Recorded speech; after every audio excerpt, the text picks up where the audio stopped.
I don't speak Greek, but Tia Mitsis does. Tia is the author of A Greek Odyssey. Thank you for coming in to see us, Tia. Χαρήκα για τη γνωριμία, Ocean. Now that means that she's pleased to meet me. There you go. Well done. I'm learning something every day. I want to know, where did the idea come from to write this book? Well, I was actually just at a book fair in January 2015. I was looking through the travel section as I love travel books. I'm a reader of travel books. And I noticed that most of the books about Greece are actually just written about the islands, or they're just historical, or they're novels that focus on some problem that the hero or heroine is facing while they're in Greece, and mostly they're on the islands while they deal with whatever issue it is. Yeah, okay. So I think I wanted to just focus on the mainland because there's so much to see there. About 3 or 4 years ago, I did a book called Travelling Australia by Road, and it was embracing the hidden secrets of Australia that weren't often publicised. Do you think that A Greek Odyssey is the same sort of thing with Greece? Yeah, that's what I was going for. I was really just looking to share places that are, off the beaten track, that tourists just don't know about, that they may not ever hear of. I even discovered places that I'd never heard of before as well, and I saw more of Greece than I'd ever seen before while I was writing this book. Obviously, you being of Greek heritage is one thought to answer this question, but what makes you the best person to be writing about these hidden secrets of Greece? I think because of my Greek heritage and because I have visited Greece a number of times, and mainly to the mainland because that's where my parents are from, I think it gives me an advantage because I have been to Greece before and I speak the language, which means that I can interact with the locals in their language and experience Greece from their perspective. Did you learn anything about yourself or your inspiration Greece in the writing of this book? What did you discover? I did actually. I think I became even more proud basically of my Greek heritage while I was in Greece researching this book. Speaking to the locals and learning more about Greece. I actually learned a lot about Greece that I didn't know while I was researching. Just the history and the mythology that is in the book. Okay. What's your vision for it? I mean, we're in Australia here. There is a pretty large Greek community, but what's your vision for it? What do you want readers to get out of the book? What I want readers to get out of the book is to discover places that they didn't know existed, discover areas of the mainland that may have been hidden to them. What I want to evoke in the reader's mind is to evoke, a rich imagery that they can take away and make them want to jump right on a plane and go to Greece and see it for themselves. So in a lot of ways they can experience a holiday to Greece from the comfort of their own armchair, but then be inspired to actually... That's right, and they can be inspired to see more of the areas that I talk about, because the areas that I go to, they're not right next to Athens.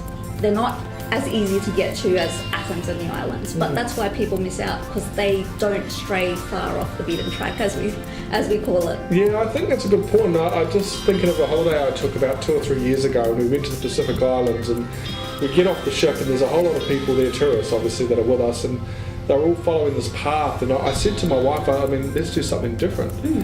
So we were walking along the foreshore of the beach, and we just saw a sign saying Cocoa Beach. And we jumped on this boat and went to Cocoa Beach, and I swear the whole time that I was away, that was the highlight, because it was so random, and it wasn't advertised really from the ship or from the tour guide. And I think you explore true essence of holiday when you find those little places. I agree with you. I agree with you that I discovered some places in Greece that I wasn't planning on going to that way, just by speaking to the locals. In 2014, my brother and I were in Sparta. We went to see ancient Sparta. We went to see the statue of King Leonidas from the 300 movie. If you've seen it. Yes, I have. Yeah, but we were just, we were having lunch in Sparta. We were speaking to one of the ladies there who was giving us ideas for what to have for lunch, and she was like, "Have you been to this place? It's 5 minutes away." We're like, "No, we haven't." We had a quick look. It was beautiful, so we quickly jumped in a taxi and went right up there. It was one of the most beautiful places I've seen in Greece, and it is in the book. Wow. It's called Mitsis. It's 5 minutes away from Sparta. Okay. By car. Right. But there's a big castle up the top that you can explore, and there's just scenery. So that's some of the best places are the most unknown to the general population. That's right. From the people that have had this in their hands or have read the manuscript, what's the feedback been? I actually got a freelance editor to look at it early on in the piece because I wanted a fresh set of eyes to have a look at it and see how I was going, so I could make any adjustments that I needed to make early on. I think she read the first 7 chapters, and the feedback was basically what I was going for. The feedback she gave me was my goal. So my goal was actually to evoke that imagery with the descriptions that I used, with the way I. One of the key talents or skills of a good writer is to be able to paint a picture with words. That whether it's fiction or non-fiction, that they've got the ability in a very short amount of time to allow the reader to create a movie in their head, so they can visualise the scene, visualise the location, the people that are there, what they're wearing, what the colour of the sky is at the time, all those things. And that if you can do that quickly and efficiently, you're a sign of a good writer. So are you saying that from that early edit you achieved that?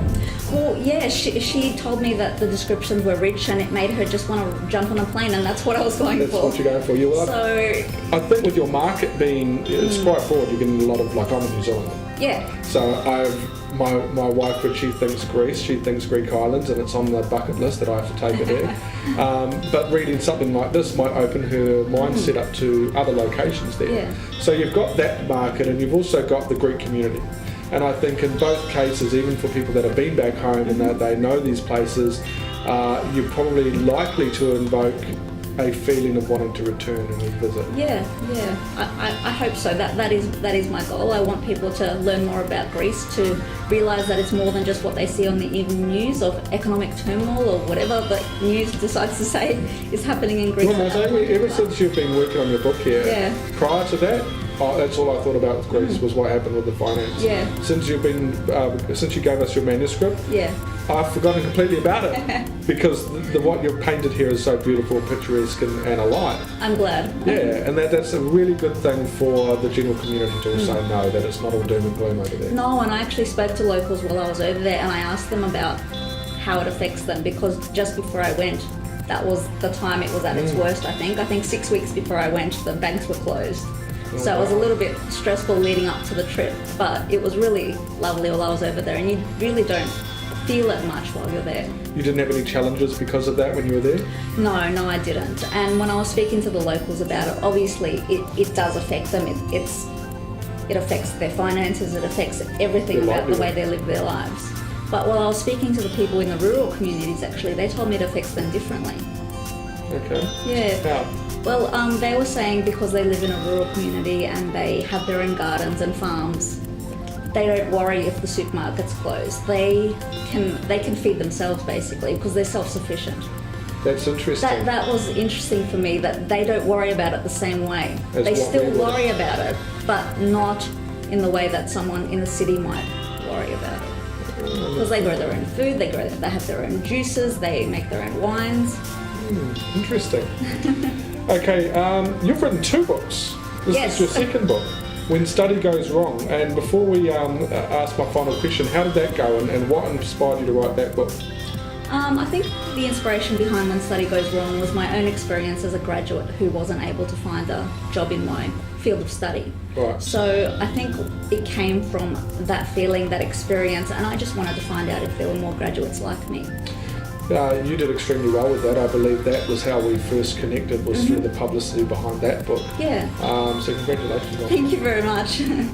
What is next for Tia in the future? I'd of course love to continue writing, and I think I'll definitely have quite a few books left in me. Good. I think I don't want to just write another one straight away at this point, because I want to focus on the promotion for these 2 books, A Greek Odyssey and When Study Goes Wrong. I'm going to interject. You put a post up on the weekend. I did. And it was along the lines of, I've got something to write, but my focus has to be on marketing. Yeah, it's interesting the way a writer's mind works, I think, because I actually walk around with a notebook and a pen in my bag constantly, because you never know when inspiration strikes. But I was literally just walking to the bus stop and the first line pops into my head for a fiction. Oh. So then I wrote it down. I wrote down another paragraph that came out of it, but I think I'm going to put it aside until it's begging to be written.